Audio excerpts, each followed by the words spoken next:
Bienvenue sur Teach, votre rendez-vous de maturité. La parole de Dieu descend de la tête au cœur et du cœur vers l'action. L'action que nous allons poser doit être remplie d'orientation, de puissance, des capacités. Comment allons-nous traduire la parole en action si ce n'est pas par l'Esprit de Dieu? L'Esprit qui nous donne la capacité de démontrer la puissance de Dieu. En mettant la parole en action, en exprimant ces vérités que nous avons reçues, il existe un don de l'Esprit qu'on appelle un don de guérison. Dieu te donne la capacité d'avoir le même résultat, et même mieux encore qu'un médecin. Le médecin devra encore diagnostiquer, passer par des examens, te donner un protocole, aller chercher les molécules actives, la pharmacie, boire et suivre jusqu'à un risque. Mais instantanément, en imposant les mains sur un malade, le résultat d'après, il est guéri. Là, sur place, ou dans les minutes qui vont suivre, mais la personne est guérie. Imaginez un médecin sans compassion. Imaginez-vous étendre ses mains de Dieu sur les hommes sans qu'ils ne ressentent le cœur de Dieu. Il ne s'agit pas juste de mettre les mains. Il ne s'agit pas juste de corriger l'état de santé des gens. Il s'agit de révéler l'intention de Dieu, le cœur de Dieu. Ça doit se faire avec la compassion. C'est sans question. C'est obligatoire de guérir avec la compassion de Christ. Alors, découvrons ça mieux alors. Let's teach. Grandissons ensemble.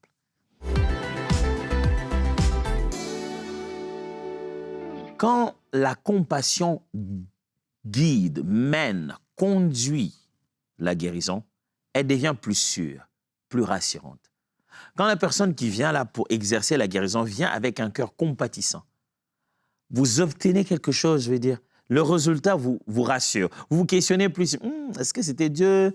C'est quelle pratique mystique qu'il a fait là? Est-ce que cette personne est vraiment, vraiment guérie? Quand la guérison n'est pas dans le but de faire un show, ce n'est pas dans le but de mettre la gloire sur un être humain, mais c'est tellement porté avec l'identification de la personne qui guérit ou la personne par qui passe la guérison, avec la personne qui souffre. Vous y sentiez du cœur, vous sentez la compassion. Ça rassure même les résultats. L'un des miracles puissants que Jésus a accompli de résurrection, je me souviens toujours de ça, c'est le miracle de la veuve de Naïn. Il sortait de la ville, il s'en allait enterrer un enfant. Et on peut voir que c'est un groupe de personnes qui vont enterrer un enfant. Et on apprend que c'était le fils unique d'une veuve.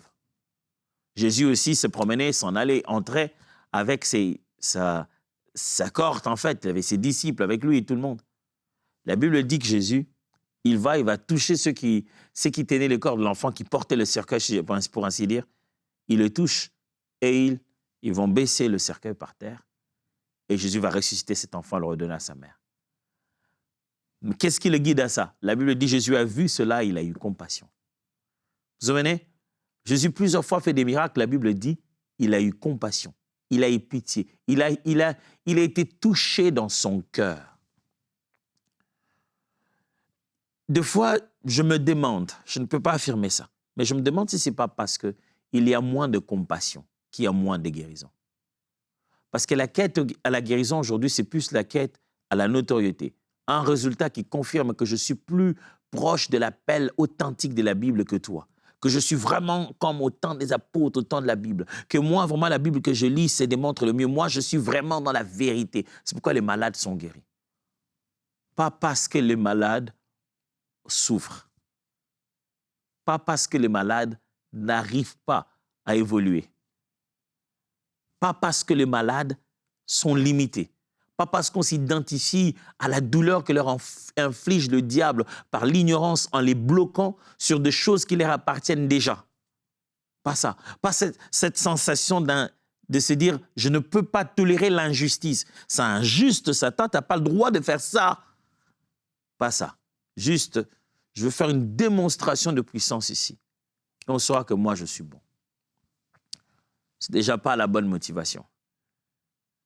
Il faudrait que la guérison soit canalisée entre les mains de compassion.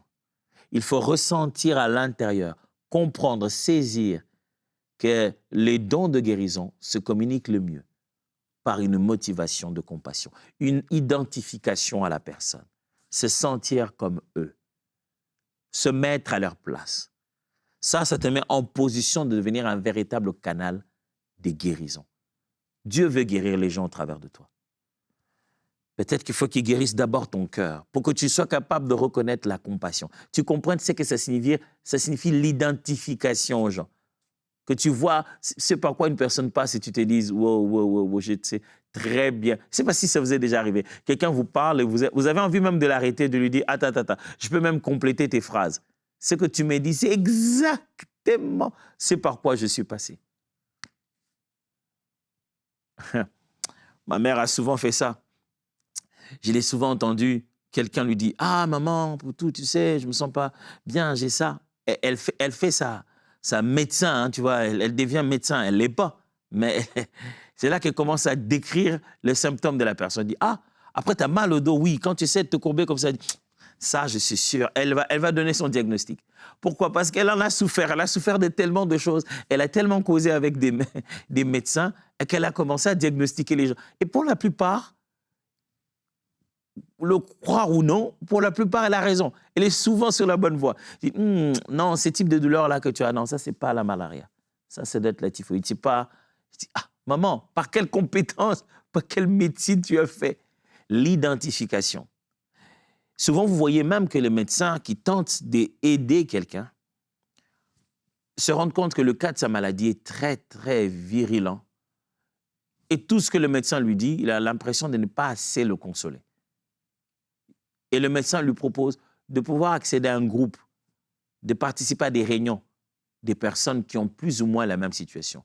C'est dit, ces personnes deviendront des catalyseurs de la guérison au travers de l'identification et de la compassion. C'est-à-dire, je pense à ta guérison, mais la réalité de ta maladie est si unique que je préfère quelqu'un qui est passé par là ou qui passe par là. Il va mieux te communiquer cette guérison. Tu bois les médicaments, tu fais ce qu'il y a, mais on dirait que tu as besoin de rencontrer quelqu'un qui est passé par là ou qui est encore là-dedans pour que tu aies encore foi à ce processus de guérison. Dieu utilise nos faibles mains, les faibles paroles de nos bouches, que comme des êtres humains. Pas parce que nous sommes parfaits, nous ne communiquons pas notre état de perfection. Nous communiquons la guérison qui vient de Dieu. Et si tu ne sais pas porter la compassion,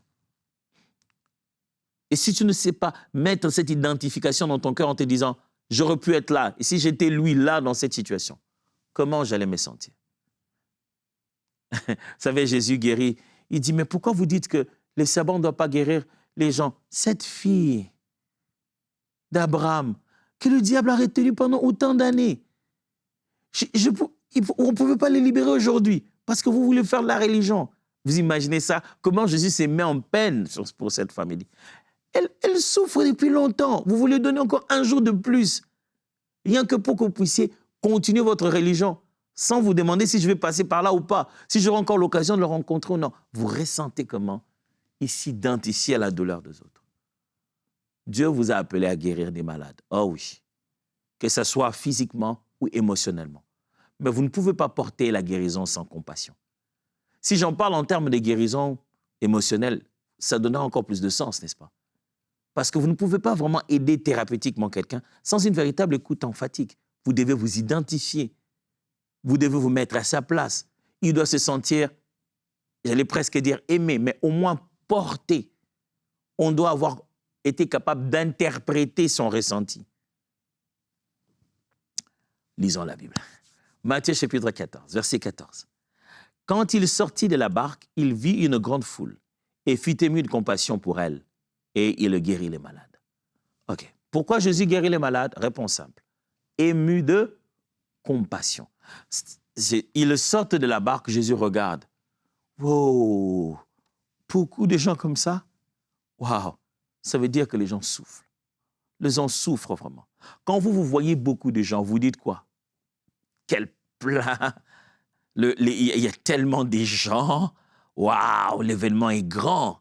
Ça, c'est un événement rempli de 2 millions de personnes. Waouh, quel événement! Jésus voyait la foule, ne se disait pas, quel événement, quel like, combien de likes. Jésus voyait la foule, il se disait, ouh, ce live va remplir des gens. Jésus voyait le nombre et disait, ouh, les gens ont besoin d'aide. Le nombre suscitait la compassion de Jésus. et non pas son sentiment de notoriété en se disant « Wow, wow, j'ai de l'impact ». Le nombre lui faisait dire « Wow, les gens souffrent ». La guérison jaillit du cœur compatissant de Jésus. C'est clair ici dans ce texte. La Bible montre que avant de se mettre à guérir, en fait, c'est un sentiment de compassion dans l'intérieur de son cœur qui lui a poussé à se dire « Il faut faire quelque chose pour ces gens. Il faut faire quelque chose. » Quand tu as cette attitude dans ton cœur, c'est là que Dieu commence à utiliser tes mains. Il y a tellement d'histoires, comment on les appelle, des revivalistes, des gens que Dieu a utilisés dans l'histoire. Ça, je laisserai Frank vous rencontrer toute leur histoire des héros de la foi. Et la plupart d'entre eux, si pas tout le monde, c'est toujours sur un point de compassion. Quand on commence à se dire, Dieu, il faut que quelque chose soit fait. Fais-le avec qui tu veux, mais fais quelque chose. Actes des Apôtres, chapitre 3, versets 6 à 8. Actes des Apôtres, chapitre 3, versets 6 à 8. Alors, Pierre lui dit, « Je n'ai ni argent, ni or, mais ce que j'ai, je te le donne. Au nom de Jésus-Christ de Nazareth, lève-toi et marche. » Et le prenant par la main droite, il les fit lever. Au même instant, ses pieds, ses chevilles devinrent fermes. D'un saut, il fut debout et il s'est mis à marcher. Il entra avec eux dans le temple, marchant, sortant et louant Dieu. La Bible montre ici une guérison qui a lieu. La première d'ailleurs après l'ascension de Christ. Les disciples, les apôtres viennent de recevoir le Saint-Esprit. Ils se rendent au temple, un miracle. Le premier miracle que font les apôtres après la résurrection de Christ et son départ, c'est un miracle de guérison. Le premier miracle que Jésus fait, lui, c'est un signe. Il fait un miracle où il transforme l'eau en vin. C'est à la fois un miracle, un signe qui montre qui il est, parle de son sang, parle de lui, le nouveau vin, le sang qui sauve, qui restaure la fête, qui prépare aux noces éternelles. Beaucoup de symboles à l'intérieur.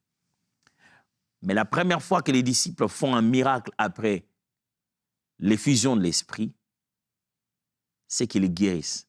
Ils guérissent quelqu'un qui est à l'entrée du temple, qui est de l'autre côté. D'ailleurs, c'est à travers la guérison que cette personne entre dans le temple et c'est intéressant de voir ce qui se passe. Il entre dans le temple avec eux, marchant, sautant et louant. Si on doit vraiment penser chaque fois aux premières apparitions, cette apparition est symbolique. La première fois que les disciples font un miracle après la résurrection et l'ascension de Christ, le symbole est fort. Ça veut dire que le don va prendre de dehors et va ramener à l'intérieur. C'est au travers des dons des guérisons. C'est en réparant ce qui est abîmé dans le monde qu'on va lui montrer à nouveau le chemin pour entrer dans les temples et venir adorer Dieu. Ce n'est même pas en organisant un événement à l'intérieur du temple, non, mais en allant les chercher dehors, le guérissant, je vais presque dire, le réparant de cœur, de corps, qu'on leur montre le chemin à la maison du Père pour venir être des adorateurs. La guérison est centrée sur Jésus et orientée vers le relèvement des autres. Ce texte nous le montre très bien. Pierre et Jean, ils guérissent cette personne au nom de Jésus. Et après, quand on va leur demander, mais qu'est-ce qui s'est passé là? Il va leur dire, ce que vous voyez là, c'est Jésus qui l'a fait. La guérison pointe du doigt Jésus le guérisseur. Pas nous les canaux, mais Jésus le guérisseur. Et le but, c'est de relever la personne qui est dans les conditions difficiles. Dans ma vie, j'ai vu des guérisons incroyables. Pas toujours passé par mes mains, non, pas du tout. J'ai assisté aussi à des réunions où tu as envie de dire, OK, cette maladie, la guérison sera quoi? Tu vois que la personne est malade et tu as envie de te dire, OK, quel sera le signe par lequel cette personne est guérie? Mais j'ai vu des choses et ça m'a poussé à lire la Bible et je me suis dit, wow. Il y a certains termes que nous lisons à la Bible, nous voyons seulement que cette personne, on n'imagine pas les symptômes. Quand on imagine les vrais symptômes et que la Bible dit qu'à l'instant, à ce moment, dans cette pièce, dans ce salon-là, cette personne a été guérie, eh bien, c'était spectaculaire. Il y a le cas de l'hydrophige, la personne qui souffre d'une maladie, qui gonflait, c'est comme s'il y avait de l'eau dans son corps et tout son corps était gonflé. Ils étaient à table sur le point de manger, Jésus l'a guéri. Ça signifie quoi? Ça signifie que Jésus l'a décompressé. Ouf! Waouh, c'est... oh, je ne sais pas pour vous, hein, mais imaginez que quelqu'un était là, comblé d'eau, et là, Jésus était invité à table, il voit que de l'autre côté de la table, cette personne souffre de cette maladie, vient, lui exprime cette compassion et guérit cette personne. À l'instant, la personne est guérie. Waouh! Lisons Jacques, chapitre 5, versets 14 à 16.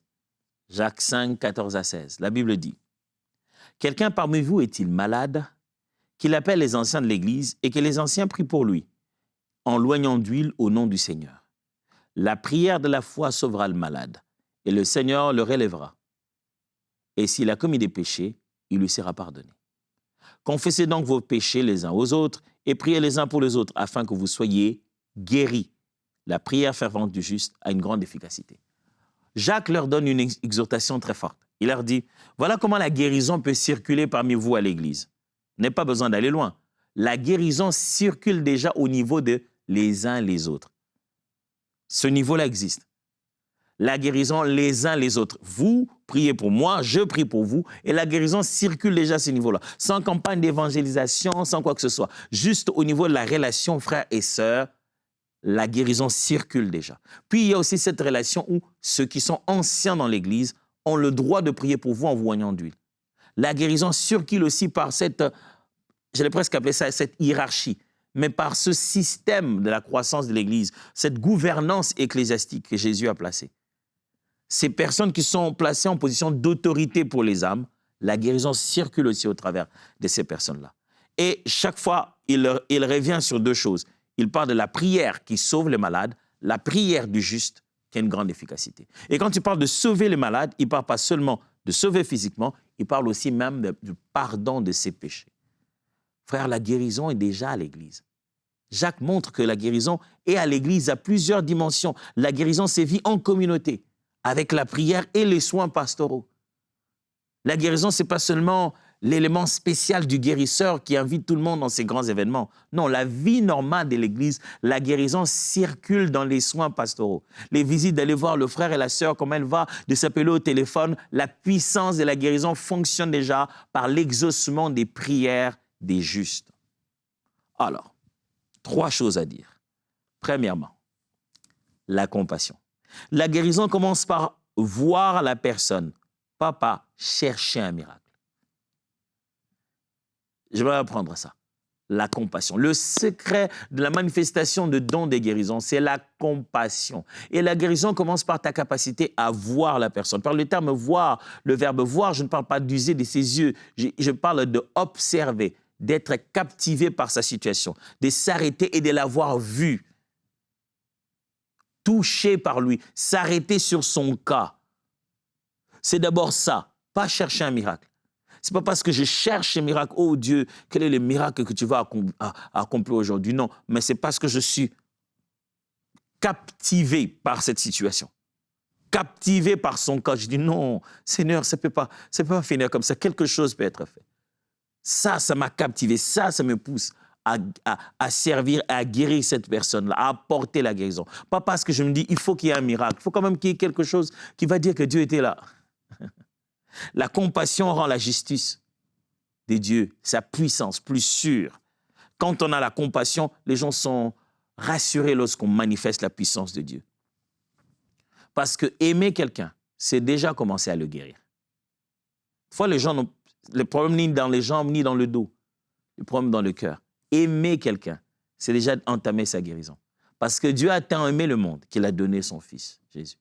Quand vous aimez quelqu'un déjà, vous entamez déjà sa guérison. Sa guérison a commencé par l'amour que vous lui donnez. Deuxième vérité, foi humble. Qu'est-ce que j'entends par là? En matière de guérison, mes amis, il faut de l'humilité dans notre foi. On prie au nom de Jésus, on laisse Dieu décider et on refuse la pression inutile. Que personne ne mette la pression sur toi en disant « tu as prié, mais il est même pas guéri. Toi, tu as prié pour des gens 2, 3 fois, mais il n'est même pas guéri. »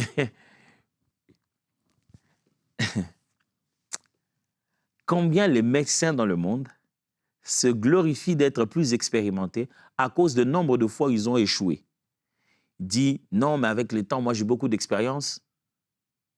Tu sais, quand la première fois, tu as une situation où quelqu'un perd la vie, c'est là que ça t'a guéri. Leurs erreurs font monter leur palmarès et leur CV. Si toi, tu as fait une prière, que Dieu a exaucée autrement, tu t'attendais à une guérison physique en ce moment-là qui n'a pas eu lieu, ça, toi, ça te diminue les cotes. Bon, c'est comme ça. On n'a pas le même concept de la guérison. Parce que chaque fois que quelqu'un est guéri, ça ne signifie pas nécessairement qu'il va vivre longtemps. La guérison d'une maladie n'a rien à voir avec le jour de la mort.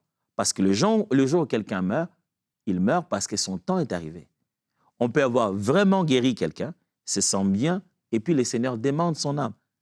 Et il part. Même la résurrection des morts ne signifie pas qu'il ne mourra plus jamais. Ressusciter, oui, le pouvoir de Dieu se manifester pour lui accorder une vie nouvelle, une opportunité encore. Mais le moment de sa mort, il va devoir partir. Vous savez, Lazare, il est mort, mais Jésus l'avait ressuscité. Ça ne veut pas dire que la guérison qui doit être opérée au travers de tes mains doit ressembler à des critères humains. Qu'on ne te fasse pas la pression avec le don de guérison. Tu imposes les mains dans la foi. Tu exerces tes dons comme tout autre don. Dieu fait son œuvre. Ne dois pas te regarder en disant, mais finalement, tu dis quoi? Non, Dieu fait son œuvre. Quand le médecin sort et dit, on a tout fait, on n'a pas pu l'aider. On dit, merci docteur. On remercie le médecin. Alors je t'en supplie, sois humble avec ta foi. Dieu est capable de faire ce qu'il a dit qu'il fera. La puissance du Saint-Esprit opérera, absolument. Mais toi, sois juste humble avec ta foi. Ne mets pas ta foi dans une position où son résultat montrera des galons sur tes épaules. En disant, ouais, alléluia, je vous avais dit, il y a un Dieu puissant ici, là, Vous voyez bien? Fais l'œuvre avec foi, une foi inébranlable, mais avec humilité, en sachant que ce n'est pas toi qui agis. C'est l'Esprit de Dieu qui agit au travers de toi. C'est le nom de Jésus qui est glorifié. Sachez-le bien que le nom de Jésus suffit, même quand nos mots sont simples. Ce n'est pas toi qui guéris. Le nom de Jésus suffit. Tu n'as pas besoin d'une formule spéciale en disant « couche-toi là ». Par la puissance qui ressuscita Jésus entre les morts, le pouvoir donné aux chrétiens d'être enfants de Dieu, par l'onction qui traverse mes entrailles dans mes temps de prière, ô le Dieu de mes nuits et de mes jours, qu'il exauce. Ah, papa, c'est trop, c'est un peu trop ça. Si c'est ce que Dieu te demande de faire, gloire à son nom. Parce que j'essaie de te dire, c'est que ça peut être simple. Très, très simple. Je n'ai ni or ni argent, ce que j'ai, je te le donne. Au nom de Jésus, lève-toi et marche. Guérison accomplie. La foi, vous savez, quand elle est humble, elle supplie, elle réclame les droits, elle supplie à Dieu, elle intercède. Elle est sans pression, sans manipulation. Parce que je n'ai pas foi en toi. Je n'ai pas foi en la guérison seulement. J'ai foi en Dieu qui guérit. Je ne crois pas seulement que les guérisons sont possibles. Je sais que Dieu est capable de guérir. C'est ça la foi. La foi, ce n'est pas juste espérer que c'est faisable. La foi, c'est la certitude que la source est intarissable. Je sais que Dieu guérit les malades. Mais avec humilité et simplicité. Je ne me laisse pas être mis sous pression. Je prie au nom de Jésus. J'exerce le don. J'obéis à ce que je crois être la direction de l'Esprit. Et le Seigneur fait le reste. Mon ami, accepte que c'est le Seigneur qui fait le reste. Un jour, quelqu'un est venu me voir et m'a dit, mais pasteur, on m'a souvent dit que Dieu m'a appelé à guérir. Dieu m'a appelé à faire des guérisons. Mais j'ai prié pour des gens. Il n'y a eu que des cas. Tu viens, tu pries pour lui, après tu entends dire qu'il est mort. Hein? Moi, vraiment, je n'arrive pas. Je n'arrive plus. Je ne veux même plus prier pour les gens. Il est même possible que cette douleur que tu sens dans ton cœur soit un signe que tu es vraiment appelé. Parce que si en toi, les résultats n'est pas possible, tu ne vas pas être dérangé parce que il n'y a rien en toi qui te dit que les résultats auraient pu être différents. Il n'y a rien en toi qui te dit qu'en réalité, cette personne aurait pu être guérie. Tu n'as pas la sensation d'échec. Cette sensation d'échec peut être un signe fort que le don en toi est authentique. Maintenant, tu as juste à apprendre comment ça fonctionne véritablement. Troisième vérité, accompagnement. Je parlais premièrement dans l'exercice du don, compassion, du don de guérison. Puis, je parlais de la foi avec humilité. Et là, je parle de l'accompagnement. La guérison biblique inclut soins, communauté, espérance. Ce n'est pas seulement exercer la guérison pour quelqu'un et puis c'est tout. Il entre dans les annales de vos vidéos des services de guérison. Non. Jésus guérissait les gens et le rendait de foi à la communauté. Il disait, donnez-lui à manger. Déliez-le. La guérison demande de l'accompagnement. Une fois que ça a été opéré, deux fois, ça demande de l'accompagnement. Jésus donnait deux fois des instructions bien précises, des instructions thérapeutiques. Il dit, ne rentre pas dans la ville. Va et ne pêche plus. Ne refais plus ça. Il donne des instructions précises. Maintenant, tout va pour le mieux, mais ne fais pas de peur qu'il t'arrive quelque chose de pire. N'est-ce pas ce que Jésus a dit? De peur qu'il t'arrive quelque chose de pire. De pire, pardonnez-moi. En fait, la guérison demande deux fois un accompagnement. La guérison n'est pas seulement un moment. C'est un chemin que l'on vit avec Dieu. L'accompagnement n'est pas seulement parce qu'on a vu la guérison exercée et on doit accompagner cette guérison. Deux fois, on a sémé la guérison et on doit accompagner la personne à la manifestation de cette guérison-là. Parce que être là pour quelqu'un, c'est en soi une façon de déployer une puissance de Dieu. On a prié pour lui aujourd'hui. On repasse demain voir comment il va. On prie encore pour lui. On l'édifie. On lui rappelle la foi. Fais confiance à Dieu, il peut le faire. Cet accompagnement-là fait partie de la guérison, fait partie du processus de la guérison, fait partie du ministère de la guérison. Mon frère, ma sœur, Dieu veut guérir avec tes mains. Il veut t'utiliser pour guérir les malades. Il veut t'utiliser pour guérir ceux qui ont le cœur brisé. Dieu veut guérir. Mais laisse-le placer dans ton cœur la compassion, l'identification à ces âmes, qui te poussera à les accompagner, à prier avec humilité pour leur cas, à prier en t'identifiant avec eux. Il y a encore des malades qui peuvent être guéris au travers de tes mains. Dieu t'a choisi. L'acceptes-tu? Voici un défi que j'aimerais te présenter. Cette semaine, qui vas-tu aimer concrètement cette semaine? Par une prière courte, un acte de compassion. C'est un appel, une visite.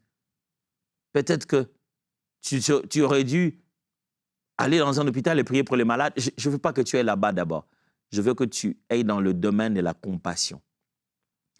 Qui vas-tu cette semaine aimer tellement que tu vas lui montrer la compassion? Peut-être qu'il faut que tu l'appelles, peut-être que tu l'ailles visiter, peut-être qu'il faut que tu puisses l'aider. Parce que si ça sort d'un cœur de compassion qui a besoin de fixer les conditions des autres, Dieu va équiper tes mains pour des guérisons incroyables. Souvent, les guérisons inattendues de notre vie, les moments qui enclenchent dans notre vie, c'est juste quand nous allions de lieu en lieu, essayant de faire du bien, exprimant notre compassion, que ça déclenche quelque chose de glorieux.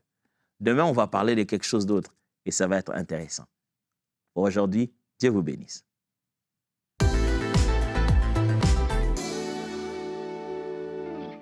Bonjour MCI, je me nomme Claudia et je vis à Gatineau, au Canada. Le vendredi dernier, pour le thème « Prier contre 50 handicaps », le prophète Jérémie nous demandait d'avoir foi et de prier selon la volonté de Dieu. On sera exaucé. Il a commencé la prière, il a dit « Seigneur Jésus-Christ, je reçois ta guérison dans mon corps. » Quand il a commencé avec les problèmes Dieu, j'avais des problèmes Dieu depuis pratiquement 1 an. Il y avait ce brouillard sur mes 2 yeux et je ne faisais que frotter les yeux. Le brouillard ne partait pas malgré les verres. J'avais déjà les verres, mais cette histoire de brouillard persistait. Je ne faisais que frotter les yeux pour mieux voir, mais ça n'allait pas vraiment. J'ai dit, Seigneur Jésus-Christ, je reçois ta guérison dans mon corps, exactement comme le prophète a dit. Ce brouillard sur mes 2 yeux a disparu sur le champ. Le brouillard sur mes 2 yeux a disparu sur le champ. Je rends grâce à Dieu. Je rends grâce à Dieu. Je rends grâce. J'apprends beaucoup à travers l'émission MCI. Je dis merci au prophète Jérémie Soudré. Merci à l'équipe, à tous qui travaillent chaque jour pour la gloire du nom du Seigneur Jésus-Christ. Le psalmiste dit « Oui, l'Éternel a fait pour nous de grandes choses ». C'est ce que Dieu fait encore aujourd'hui à travers les émissions de MCI TV et on est tellement reconnaissant de la vie de cette personne qui a été impactée par le Seigneur Jésus-Christ. Dans les évangiles, il est écrit que la réputation de Jésus se répandait de plus en plus alors qu'il guérissait, qu'il délivrait et qu'il faisait du bien autour de lui. Encore aujourd'hui, à travers le magnifique ministère de MCI, le Seigneur Jésus-Christ manifeste sa puissance, son autorité, son amour, sa provision et des personnes partout dans le monde sont touchées avec MCI. Si c'est possible, si cette personne a été touchée à travers une émission de MCI TV, c'est parce que des frères et des sœurs tels que toi ont soutenu l'œuvre de Dieu. Alors je veux t'encourager à ne pas rester à l'écart, de côté, mais à pouvoir faire partie intégrante de ce que le Seigneur fait encore aujourd'hui en soutenant l'œuvre EMCI.